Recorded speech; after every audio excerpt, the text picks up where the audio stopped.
the connection issues as well.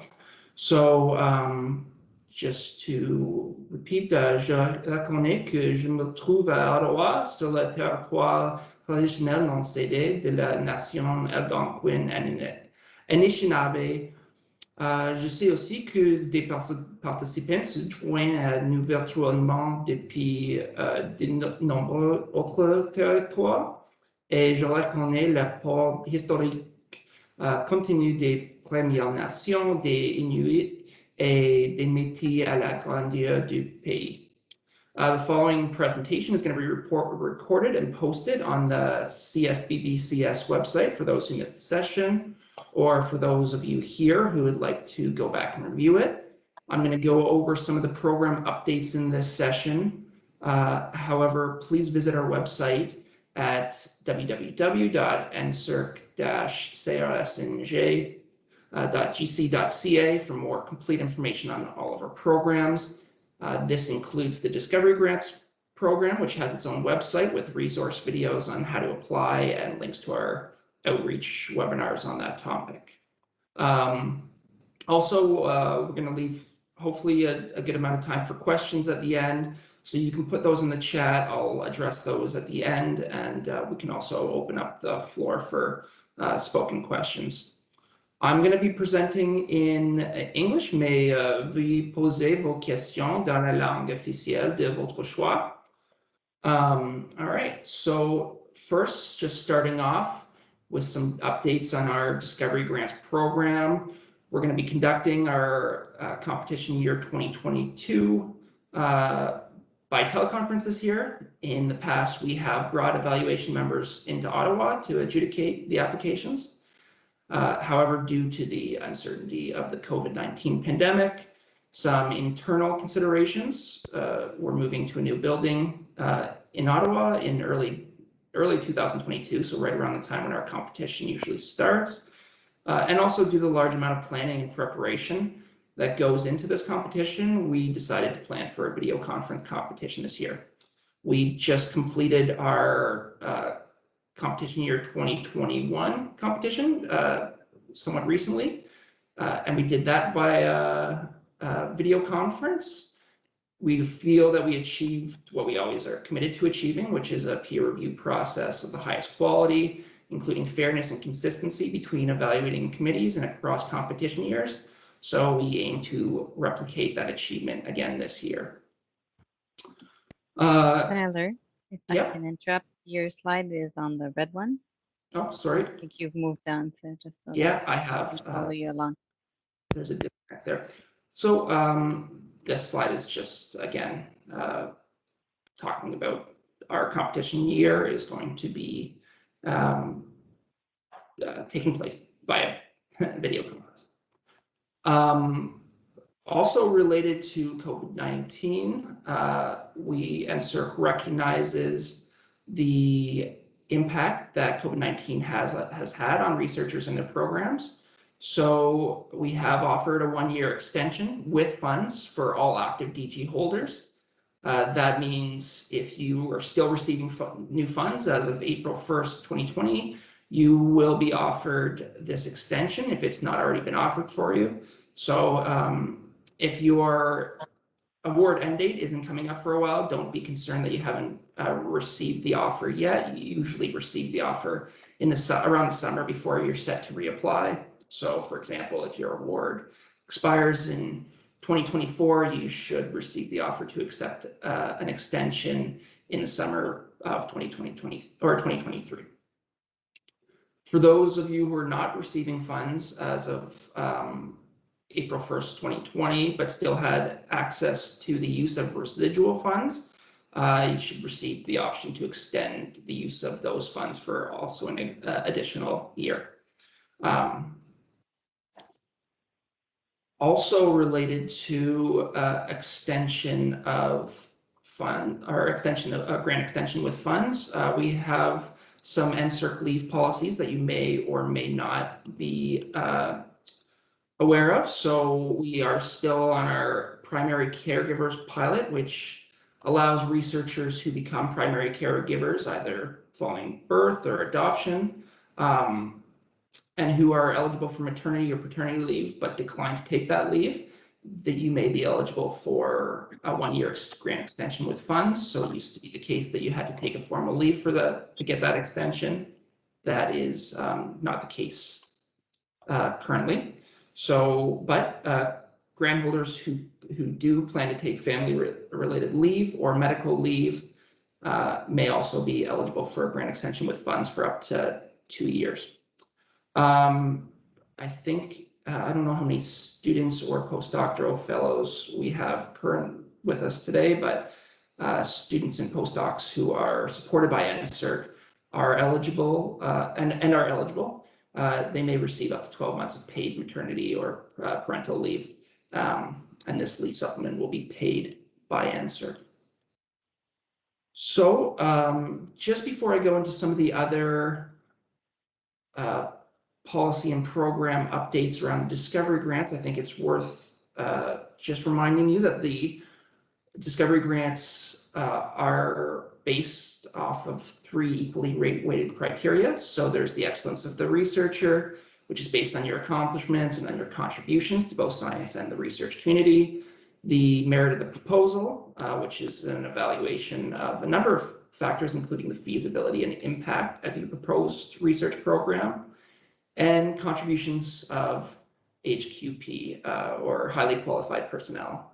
And just a warning, I may fall into the government habit of using acronyms liberally, so I'll make sure I define those at least the first time for you, but apologize in advance for that. So contributions to HQP are assessed on a number of factors, including training methods, training philosophy, and the impact that your past training activities have had.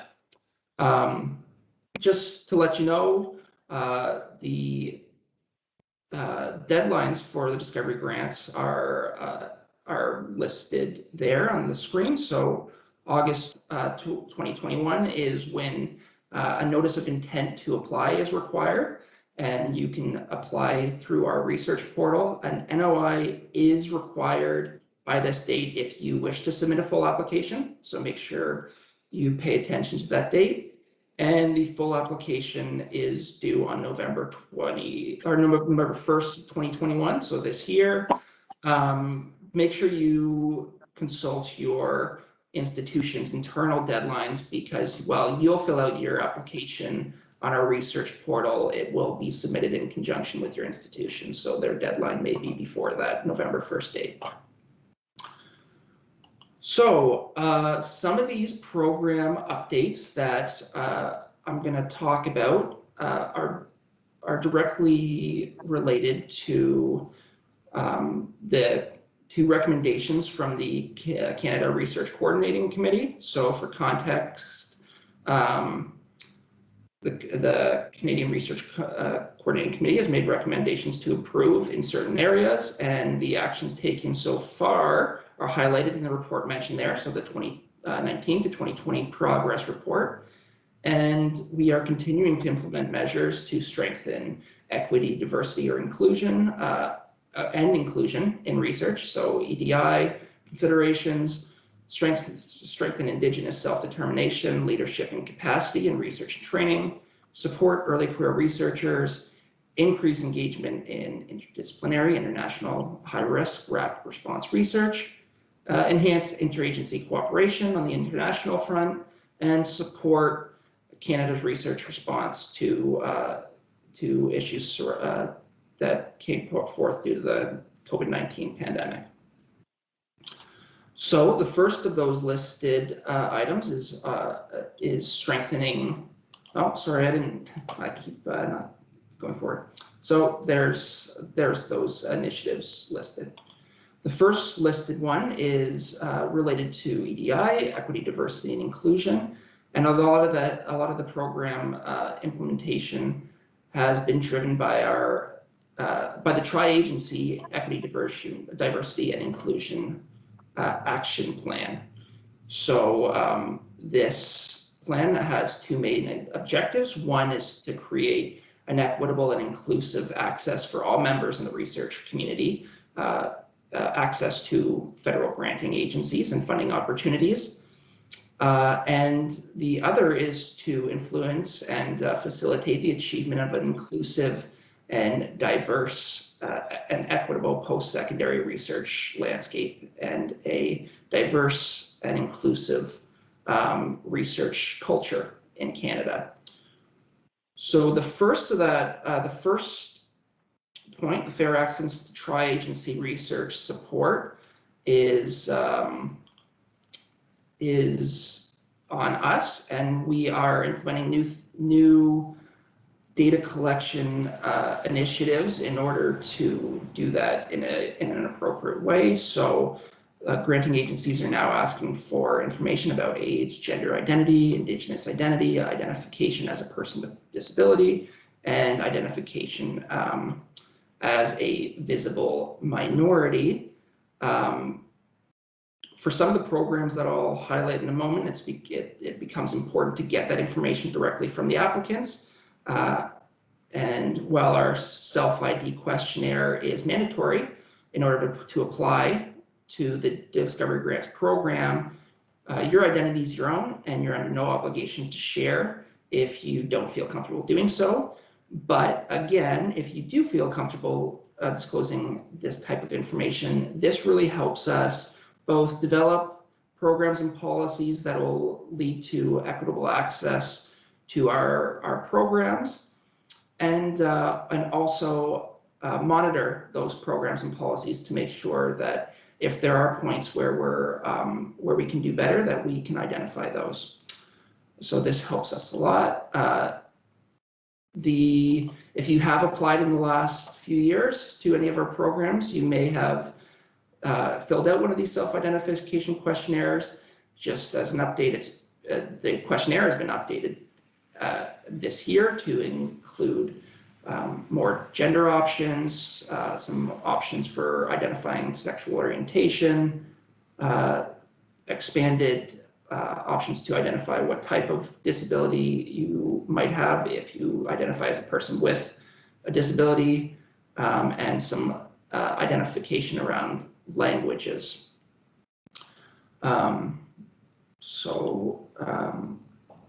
And then on the second point of that action plan, creating a more equitable participation in the research system, that has been some of the driver for integrating EDI considerations into our application procedure. So we ask applicants to include EDI considerations in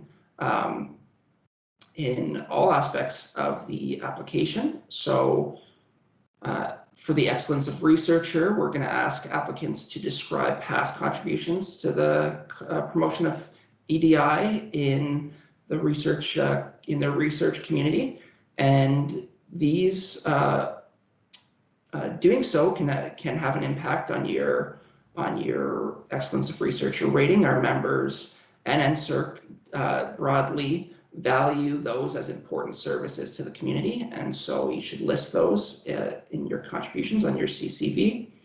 In terms of the merit of the proposal, applicants are expected to describe considerations of sex, gender, and diversity in the research design if it's applicable, and for those in this community it often is very applicable, and our members we've got brilliant members assessing these applications who are very sensitive to where those types of considerations would be useful. So make sure that you are describing how you're accounting for those factors in your research design. And then we require an EDI statement in terms of your training plan and philosophy. So developing a strong EDI statement in the HQP section is important. So NSERC is looking for an honest consideration of the barriers to equity, diversity, and inclusion that exist in your specific communities. And then also a plan to at least start to address some of those barriers or to overcome them in an attempt to create a training environment that promotes equity, diversity, and inclusion. We don't want you to simply say that your lab is currently diverse, so no action is necessary. We don't think that's sufficient, but what you can do is describe, what's actually encouraged is for you to describe specific actions that you've implemented in support of EDI and in your past training of HQP and what effects those actions have had. However, if you are describing the effects that those actions have had, make sure that you're protecting the privacy considerations of your HQP. So make sure that you do not include personal identification of any individual, and also be aware of the fact that describing small numbers with identification and data in there can inadvertently identify an individual or an individual trainee. So please avoid doing that. And so that is how we are trying to get you to integrate EDI considerations into the application. Another one of those points from the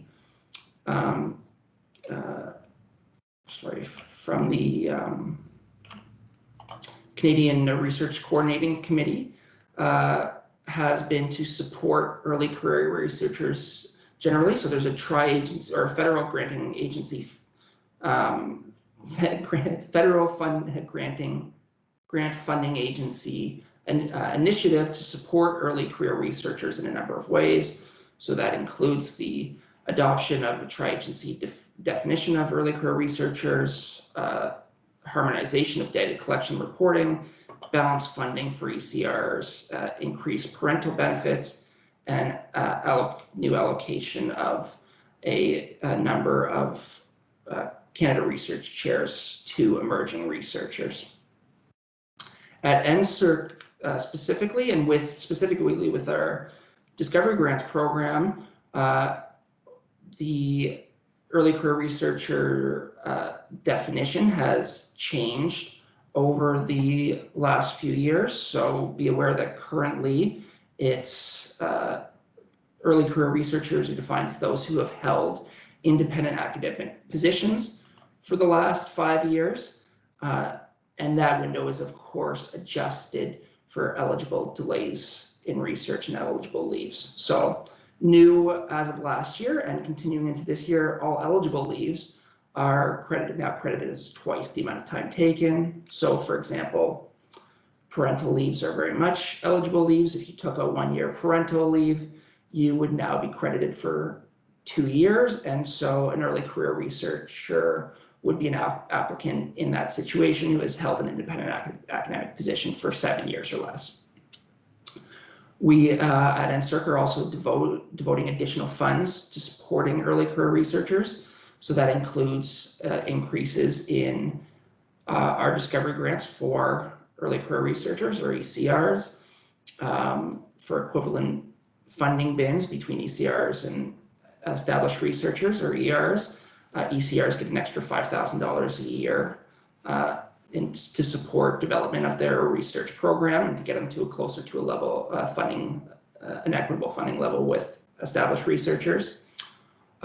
We also offer a one-time payment in the form of the Discovery Launch Supplement for ECRs in order to help them develop their research program. And also ECRs reapplying for the first time, or those who were ECRs the first time they applied and were successful in the DG competition. For those who are reapplying for the first time, they have the option of extending their Discovery Grant by 1 year with funds. And that's in addition to the Discovery Grant extension with funds due to COVID-19 that I mentioned before. So if you are reapplying for your first time and you were an ECR when you first received your first Discovery Grant, you are likely eligible for 2 years of, at least those 2 years of grant extensions with funds. I mentioned delays in research, so this isn't new, but it's worth repeating. Applicant delays are recorded in your CCV under the employment section. HQP delays are recorded in the HQP section of the application. So this isn't delays due to your leave that impacted your HQP training. This is if your trainees took delays themselves, those delays are to be recorded in the HQP section of the actual application rather than in the CCV. However, in both cases, we want you to clearly identify the start date and end date of those delays and the impact they had on your research and training. And this includes, if you didn't take a full formal leave, we are asking you to please include a percent reduction in productivity due to the delay or full-time equivalent delays. And I'll describe a new initiative that we have as part of our Discovery Grant application process in just a couple slides, and it'll become clear why it's very, very important that you clearly describe how that delay translated into reduced time in terms of production in your research program. Just quickly before I go into that, though, I want to mention that delays due to COVID-19 are also now recognized as eligible delays in research, and so we have you can visit our website for a more complete description of how to integrate those delays into your application package. So this is the new initiative. So as of last year, and again, continuing to this year, applicants who report an eligible leave of absence in their CCV are entitled to list extra contributions beyond the 6-year window that's usually taken into consideration for a period equivalent to the duration of the leave. So NSERC usually only evaluates accomplishments and contributions to research and training over the last 6 years, and that's reflected in the fact that the CCV only allows you to list contributions over the last 6 years. However, if you report an eligible leave or an eligible delay in the last 6 years in your CCV, you're now entitled to this extra attachment, which is a maximum of 2 pages, which allows you to list extra contributions. So what you're going to do is calculate the length of time of your leave based on the starting month and ending month inclusive. So if you took leave from January to February, that's 2 months, and you're going to take that time frame and affix it to the period immediately before the 6-year window. That's the time frame during which you can list extra contributions, and this is really why it's important that you identify either the percent reduction in productivity or full-time equivalent of your leave if you did not take a complete formal leave. So because this allows us to confirm the time frame that should be under consideration in that extra attachment. So for example, the cutoff period for this year is January 1st of 2015. So if you had a medical issue that lasted from March to June of 2019, that'd be 4 months. But let's say this particular leave resulted in a 50% decrease in productivity, you would get 4 times 0.5, so 2 months of credit that you could list additional contributions for, and that would be for November and December of 2014, so directly leading up into that January 1st, 2015 date. I'm happy to take questions on this policy at the end because I know it's a little bit complex and it's new, but if you have specific questions about how to calculate your individual leave, please reach out to our program staff. I'll give you some contact information at the end of the slideshow that'll help you do that. I'm talking more about general questions on the policy. And that pretty much sums up the Discovery Grant specific program updates. I'll talk about some updates to some of our other programs in a moment, but just once again, please visit our website for additional resources on how to apply to the Discovery Grant program. if you want information on how the applications are assessed. We also have online access to our peer review manual. This is the main resource really that our members use for assessing information in the application. It's a large document, but it's very thorough, and you'll likely get a good sense of what to include or what to emphasize in your application. You can also access the merit indicator grid through that document. This grid is a resource that our members use for determining how to score the 3 different merit criteria. So I would highly recommend taking a look at that merit indicator grid to make sure that you're highlighting the aspects that our members are looking at. So some other program updates. We have some updates to our Discovery Development Grant program. So this program is for small universities only. You don't have to submit a separate application. So this is offered according to DG results.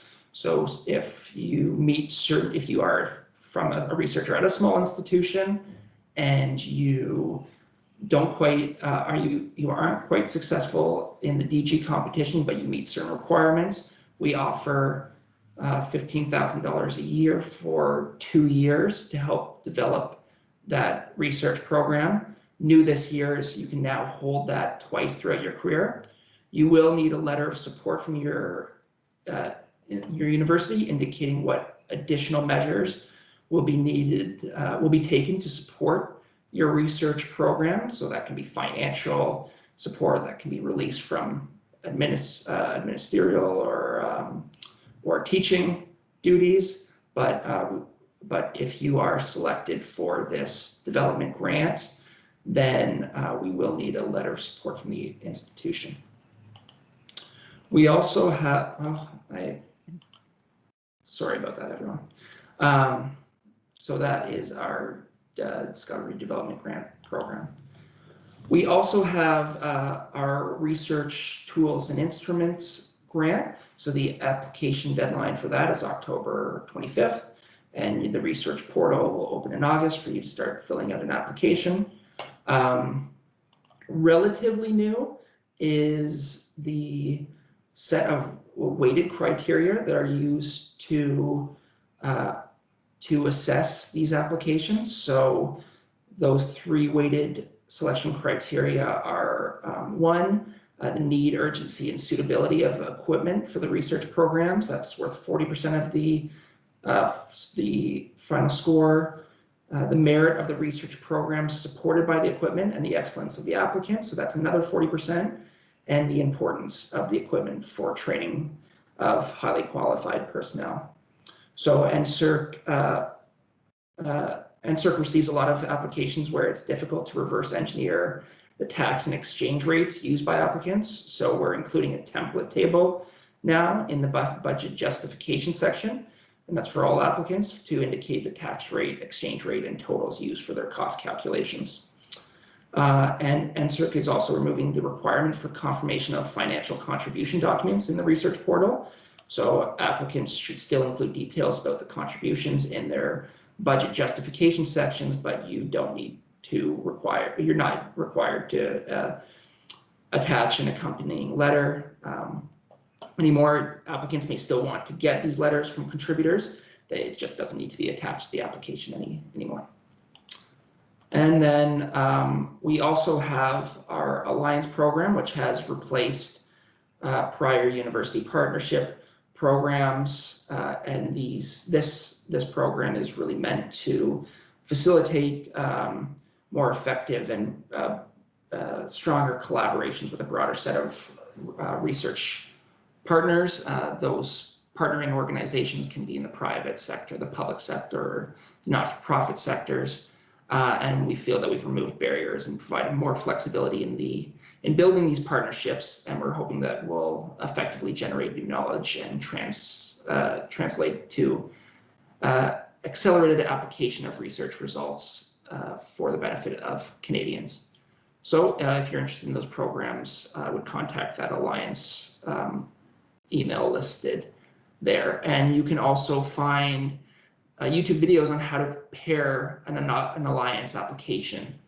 on our website. So that is the end of program updates that I have. If you have other questions about the Discovery Grant program, including eligibility, I would encourage you to contact our Res Grant email listed there.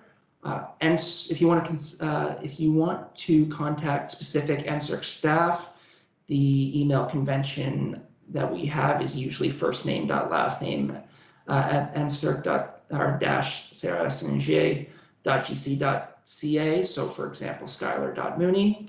And actually a lot of people in this